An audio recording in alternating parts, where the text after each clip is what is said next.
안녕하세요. 예인디자인 대표 이상현입니다. 지난번 영상 찍고 사실 좀 많이 바빴어요. 의뢰를 주셔가지고 감사히도 몇 달 만에 이렇게 다시 찾아뵙게 됐는데 앞으로 좀 정기적으로 인사드리고 재밌는 이야기도 많이 나눠보려고 합니다. 시청 많이 부탁드리겠습니다.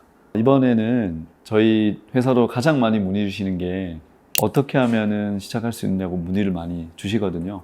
먼저 연락 주시면 제일 많이 여쭤보시는 게 현장 미팅을 해야 되나요? 이렇게 여쭤보시는데 당연히 현장 미팅 하는 게 제일 좋고요. 현장을 보기 전에 제일 좀 곤란한 질문 중에 하나가 평당가가 얼마냐고 물어봐요. 근데 평당가는 사실 크게 의미가 없다고 생각합니다. 사실 컨디션이 다 다르잖아요. 천장 높이도 다르고 바닥 상태도 다르고 엘리베이터가 있고 없고 창문이 있고 없고에 따라서 견적은 많이 달라지니까 그래서 제일 먼저 전화 주시면 현장 미팅을 제안을 드리고요. 현장을 보고 컨디션을 봐야 정확한 견적 드릴 수 있습니다. 또 이 영상 보시는 분들 대부분이 블로그나 홈페이지, 수문고수 같은 플랫폼에서 보시고 이 회사가 믿을만한가 해서 이렇게 찾아보시면서 이제 오셨을 거예요. 부담 갖지 마시고 정말 편하게 연락 주시고 찾아뵀으면 좋겠어요. 그래서 제일 첫 번째는 이제 현장 미팅 약속을 잡는 거고요. 가서 먼저 이제 정확한 실측을 하고 혹여나 이제 추가 공사 부분이 있는지 확인을 해요. 의뢰하시는 분이 당연히 추가 공사가 없으면 좋겠지만 현장 컨디션 따라서 많이 생기는 경우도 있거든요. 똑같은 건물 컨디션인데 어떤 건물은 이제 건축법상 스프링클러가 있고 어떤 건물은 스프링클러가 없는 경우가 있어요. 만약에 있다면 그 스프링클러 때문에 좀 수반되는 추가 공사가 있습니다. 그럴 경우는 이제 추가비가 들고 시간이 더 들어가는데 잘 모르고서 상가 계약을 덜컥 해버리시면 비슷한 컨디션이었는데 공사비가 더 많이 드는 경우도 있거든요. 그런 부분들 저희가 현장에서 만나서 미팅을 해보고 미리 추가비를 안내를 드립니다. 저희가 판단할 수 있는 선에서 상가 계약이 어느 정도 이루어지는 시점에 가는 게 좋긴 하지만 사정상 두 군데 정도를 비교해 달라고 하면 그런 것도 저희가 비교할 때도 많이 있습니다. 그러니까 현장 미팅을 하는 게 중요하기도 하고 제일 첫 번째인 것 같고요. 현장에서 이제 실측할 때 1차 미팅을 할 건데요. 뭘 준비하시면 좋냐면 그래도 하고 싶은 컨셉 예쁜 인테리어가 있었으면 많이 좀 스크랩을 많이 해두시면 좋고요. 아무리 설명을 해주셔도 말로 설명하는 건 본인도 정확히 뭘 원하는지 모를 때가 많아요. 그럴 때는 다양한 사진을 펼쳐놓고 이게 마음에 듭니다. 얘는 아니고요. 요건 좀 했으면 좋겠습니다라고 말씀을 많이 해줄수록 저희 디자이너들이 현실적으로 구현하는 데 도움이 많이 돼요. 그래서 저희 현장 미팅 할 때 이미지를 많이 좀 준비를 해주시고 그냥 그걸 압축해서 저희한테 이렇게 던져주시면 거기서 저희가 실현 가능한 거, 또 우리 비용 어떤 예산 안에서 구현이 가능한 거 안 되는 거 뽑아서 말씀을 드릴 테니까 현장 미팅 할 때 준비물은 그렇게 다양한 이미지를 많이 준비해 주시면 좋겠다 하고 당부를 드립니다. 현장 미팅을 하고 나서 저희가 평면도를 제공을 해드려요. 어떻게 레이아웃을 잡을지를 좀 제공을 해드리고 그 다음에 그 평면도를 기준으로 가견적을 만들어 드립니다. 1차 견적서라고 제가 표현하기도 하는데 그걸 보시고 업체 선정에 참고를 하시면 됩니다. 다 그런 건 아닌데 어떤 인테리어 업체는 3D 모델링을 그 가견적 단계에서 주시는 경우도 있더라고요. 그래서 저희는 그렇게 하지는 않는데 저희는 3군데에서 4군데 정도는 비교를 해보시고 예인 디자인을 선정해 주시더라도 해보고 하기를 권해드리는 게 그러면 원하는 어떤 견적이 이렇게 좁혀져요. 2단계에서 사실은 제일 좀 우리 의뢰인과 저희 쪽에서 좀 의견 차이가 있는 게 3D나 마감재를 모르고 업체를 선정할 수 있느냐 이런 말씀을 하세요. 저희도 이해는 합니다.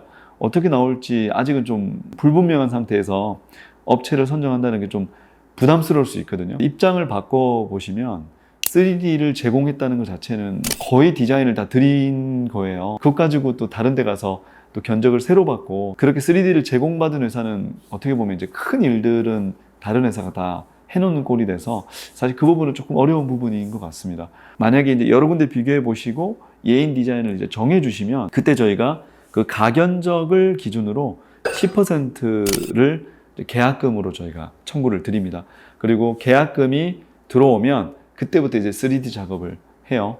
일주일에서 길면 한 10일 정도 걸립니다. 그 3D를 가지고 1차 미팅을 현장에서 했다면 2차 미팅은 저희 사무실로 좀 오시기를 권해드립니다. 왜냐하면 사무실로 오셔서 거기 있는 다양한 마감재를 보고 결정할 수 있는 장점도 있고, 또 의뢰인 입장에서 회사가 실제 존재하는지 분위기는 어떤지 그 상태에서 저희 디자이너들이랑 이제 회의를 합니다. 3D 렌더링을 보면서 마음에 드는 부분들, 그다음에 잘 반영된 것들은 이어서 가고, 바꿔야 될 것들은 이제 그 자리에서 바로 얘기를 해서 바꿀 수 있도록 이제 미팅을 합니다. 보통 수정하는 데는 뭐 빠르면 하루 이틀, 오래 걸리면 한 3, 4일 정도 수정 시간을 거쳐요. 수정이 끝나고 나면 이제 최종 렌더링을 드리거든요. 그러고 나면 이제 본견적, 최종 견적이 확정이 됩니다. 보통 착공 이틀 전에 총 견적의 40%, 계약금이 10%, 최종 견적에 대한 착수금이 40%에서 합치면 50%, 이렇게 처음에 진행이 됩니다. 공사가 시작되기 전에 50%로 진행을 하고요.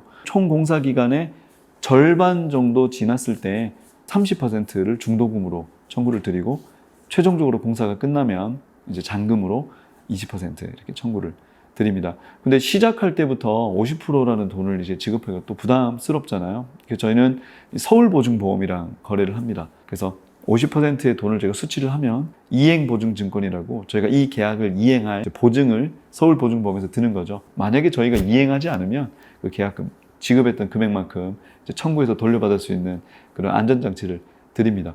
이게 사실 두 가지 의미가 있는 게, 저희가 잘 이행할 거지만 이행하겠다라는 확약도 되고요.